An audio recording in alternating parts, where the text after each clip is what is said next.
Көріңіздер.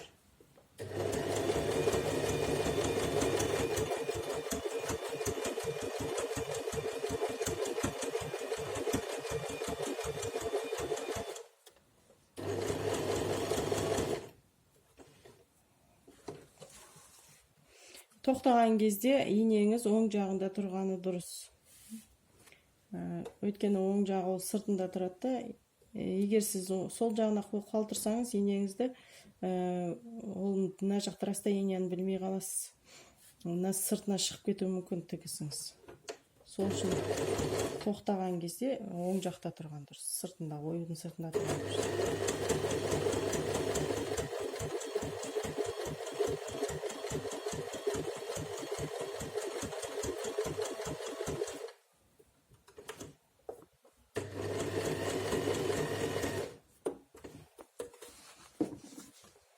Мен сияқты дәу оюдан бастамай қойыңыздар, кішкентай оюдан бастасаңыздар болады, 22-22.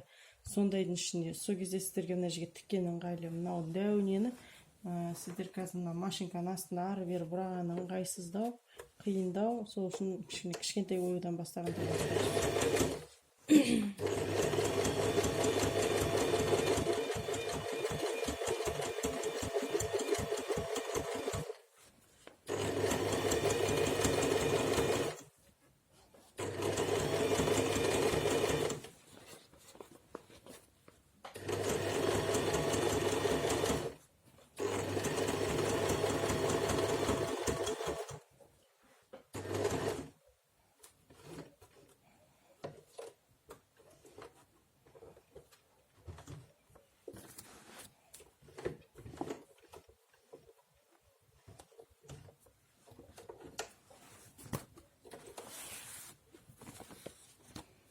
Орнын айландырған кезде лапканы көтергеніңіз дұрыс, инені құртасыз әйтпесе.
Неге осылай тігіп айландырып шығасыздар?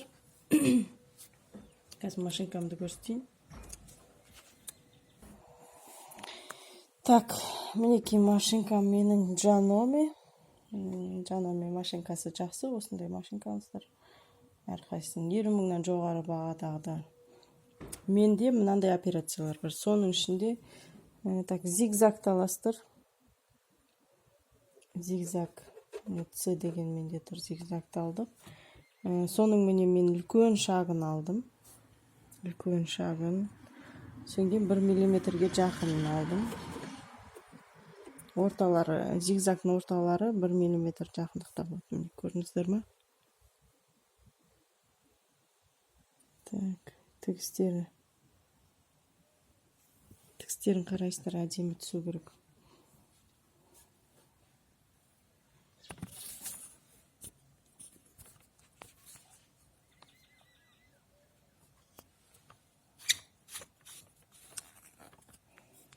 Тігістерін көріңіздер.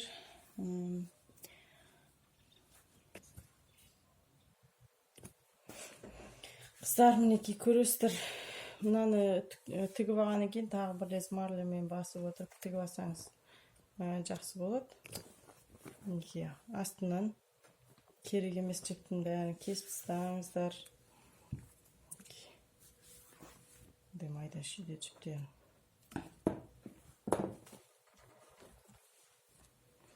Болды, енді келесі сабақта осын жанына қалай құраймыз, қалай тігеміз, соны көреміз.